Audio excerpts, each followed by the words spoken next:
The next very important topic is separation of components of air.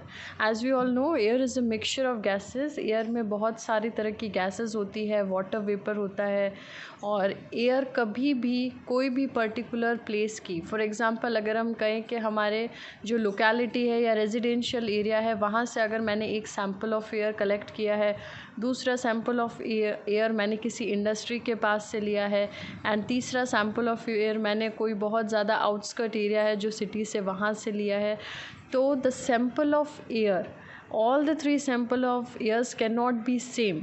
कभी भी दो या दो से ज़्यादा जगह की सैम्पल ऑफ एयर कभी भी सेम नहीं हो सकती, because air can be a mixture of many things depending upon its surroundings. ठीक है, अब जैसे इंडस्ट्रियल एयर की हम बात करें तो उसमें इंडस्ट्रीज़ के थ्रू जो गैसेस एमिट की हुई है वो उसके पार्टिकल्स हो सकते हैं विच में कंटेन नाइट्रोजन ऑक्साइड और सल्फ़र डाइऑक्साइड. और हमारे घर के आसपास जो एयर अगर हम वहाँ से कलेक्ट करें तो वहाँ पे नाइट्रोजन डाइऑक्साइड, सल्फ़र डाइऑक्साइड या इस तरह की जो पॉल्यूटेंट गैसेस है वो नहीं मिलेगी. ठीक है, so it depends upon the surrounding के जो सैम्पल ऑफ एयर हमारे पास है उसमें क्या क्या चीज़ें होंगी, वाटर वेपर होगा या नहीं. एंड वन मोर थिंग कि अगर मैं मॉर्निंग की एयर सैम्पल को कलेक्ट करूं और एक मैं नाइट में एयर सैम्पल को कलेक्ट करूं, इसमें एक बेसिक थिंग आती है जिसको हम कहते हैं लिक्विड एयर. ठीक है, लिक्विड एयर को समझने से पहले हमें दो चीज़ें समझनी होगी कि एयर को हम या तो कंप्रेस कर सकते हैं या एक्सपैंड कर सकते हैं. ठीक है, एयर को कंप्रेस करने के लिए ऑब्वियस सी बात है मुझे प्रेशर ज़्यादा लगाना पड़ेगा, और एयर को अगर मुझे एक्सपैंड करवाना है तो वापस वो प्रेशर मुझे रिलीज़ करना पड़ेगा. ठीक है, तो यहाँ पर हम कह रहे हैं कि air is a mixture of gases and the components of air can be separated by fractional distillation. अब एयर में फ्रैक्शनल डिस्टिलेशन कैसे होता है, look at the flow chart. हम पहले एयर को कंप्रेस करेंगे by increasing the pressure and उसके बाद हम टेम्परेचर डिक्रीज़ करेंगे. ठीक है, we will decrease the temperature to get liquid air.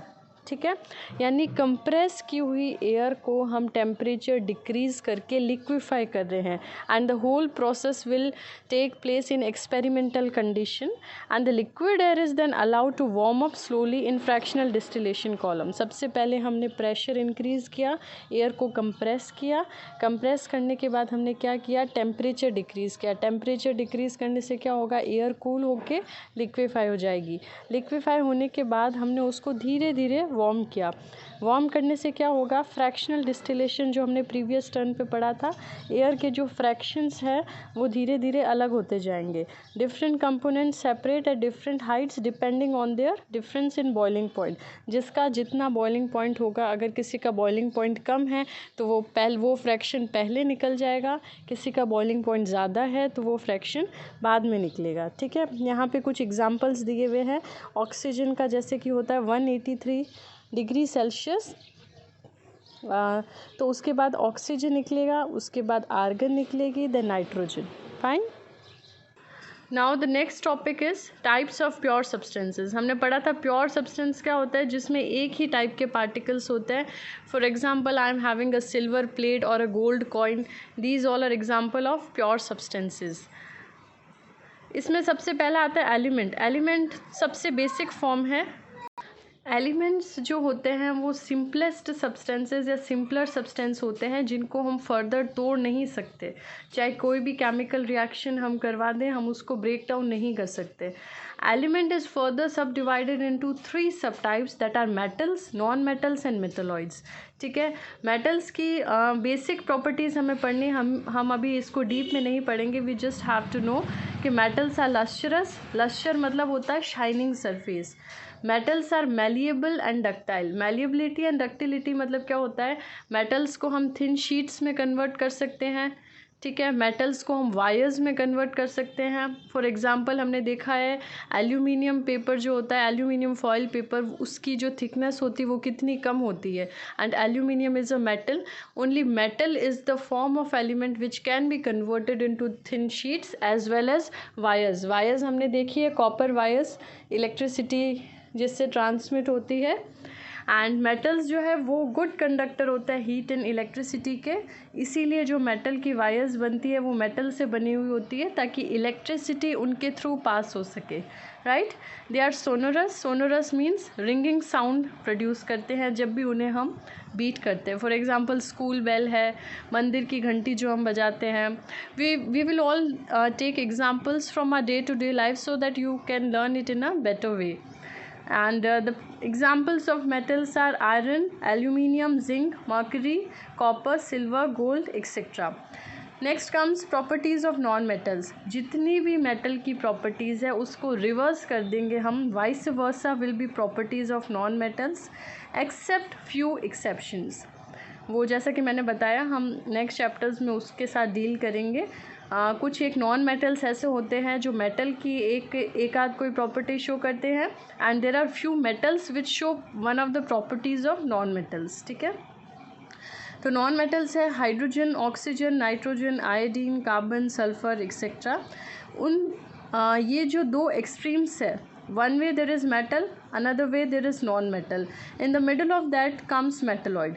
Metalloids वो होते हैं जिनकी प्रॉपर्टीज़ जो होती है वो मेटल्स एंड नॉन मेटल्स दोनों का कॉम्बिनेशन होता है, जैसे कि boron, silicon, germanium etcetera. Next thing is compound. Compound क्या होता है? कंपाउंड वो सब्सटेंस होता है जिसमें दो या दो से ज़्यादा एलिमेंट्स जो है वो फिक्स्ड रेशियो में कंबाइन होते हैं। एक छोटा सा अपन एग्जांपल लेते हैं, फॉर एग्जांपल वाटर। वाटर में हमारे पास 2 atoms of hydrogen and 1 atom of oxygen है, ठीक है। यानी मैं कह सकती हूँ कि रेशियो क्या है दोनों का, 2:1, hydrogen is 2 and oxygen is 1। अगर मैं इस रेशियो को रिवर्स कर दूँ, दैट इज़ 1:2 अगर कर दूँ, हाइड्रोजन ले लूँ 1 एंड ऑक्सीजन ले लूँ 2, HO2, will it be a water molecule? No, absolutely not, because ratio change करने से वो कंपाउंड ही चेंज हो जाएगा, and it is not always necessary कि वो जो चेंज्ड कंपाउंड है दैट इज़ स्टेबल और नॉट, ठीक है। One more example we will take, जैसे कि हम लेते हैं CO2। CO2 के एग्जांपल में अगर मैं कार्बन 1 है और मेरे पास ऑक्सीजन 2 है, ठीक है। अब अगर मैं कार्बन को 4 ले लूँ और ऑक्सीजन को 6, 7 कुछ और नंबर ले लूँ, तो will it be a carbon dioxide molecule? Not at all. So there should be a fixed ratio of elements which should be combined together to form a particular compound. उसके बाद जो main difference है, अच्छा question जो है वो किस form में आएगा, either you may get differentiation between pure substance और mixture, you may get a differentiation between mixture and compound. So here I am giving you few examples how the question may arise. First of all, we will deal with mixture and compound. Mixture में it is composed of 2 or more elements or compounds mixed together. Mixture में तो हमें पता है किसी भी चीज़ का mixture हो सकता है, 2 elements ले लें, 2 compounds ले लें, ठीक है। Compound में किसका mixture होता है? 2 elements, and that 2 in a fixed ratio or proportion. Mixture में कोई proportion नहीं होता, कोई भी quantity में mixture हो सकता है, एक element ज़्यादा है दूसरा कम है, या एक compound कम है दूसरा ज़्यादा है, no matter. And compound में it should always be in fixed ratio. Then it shows the properties of compound. Mixture जो है वो compound की property show करेगा, but compound में क्या होता है, it show different properties than component. For example, carbon और ऑक्सीजन मिक्स होकर CO2 बना रहे हैं, but property जो है compound की वो ना तो कार्बन जैसी होगी ना ऑक्सीजन जैसी होगी, it will show a unique, a different property. Last point, इसमें मिक्सचर में हम कंपोनेंट्स को फिज़िकल मेथड से सेपरेट कर सकते हैं। हमने पढ़ा था separating funnel, centrifugation, but compounds में we can not separate it by physical methods, we can separate them only by chemical methods. Fine. Compound versus mixture की कुछ और प्रॉपर्टी है, if you want you can write it down by pausing this slideshow.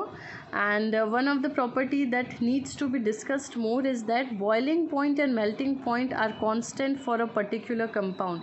किसी भी compound के लिए उसका boiling point and melting point fix होता है, but क्योंकि mixture में हमारे पास कोई ratio ही नहीं है, तो there is no fixed melting and boiling point of a mixture. Here this is Venn diagram. Venn diagram मतलब होता है सर्क्यूलर रिप्रेजेंटेशन। मैंने एलिमेंट्स, कंपाउंड्स और मिक्सचर्स तीनों सर्कल लिए हैं। जहाँ पर तीनों सर्कल्स इंटरसेक्ट हो रहे हैं। For example this is the region where they are intersecting. Intersection वाला जो रीजन है वो ये बताता है कि दोनों कंपाउंड्स की सिमिलर प्रॉपर्टीज़ कौन सी है, ठीक है। एलिमेंट्स एंड कंपाउंड्स यहाँ पे इंटरसेक्ट हो रहे हैं, यानी कि they cannot be physically separated substance with definite makeup and properties, ठीक है।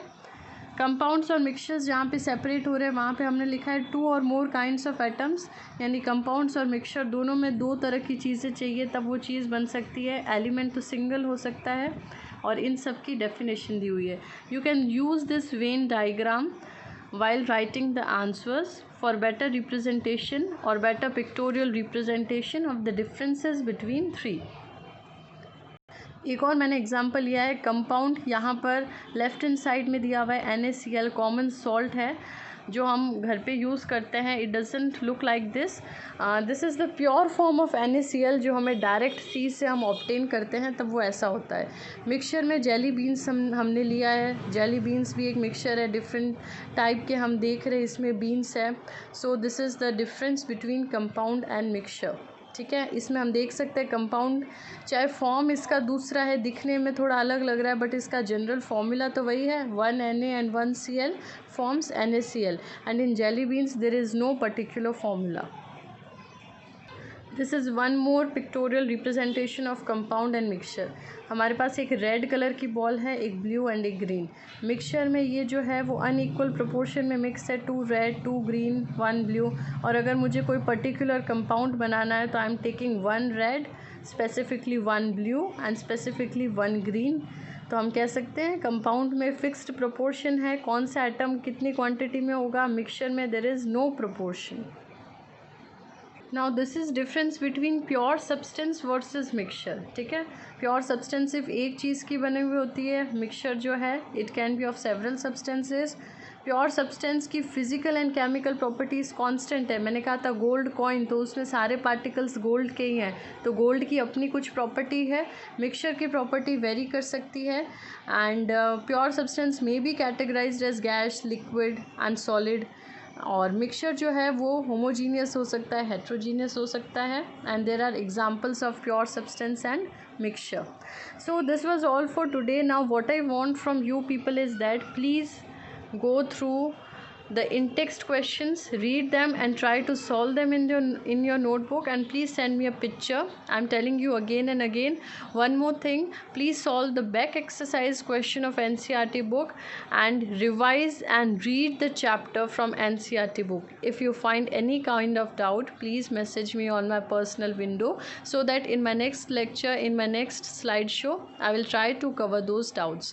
Thank you so much. Have a great day.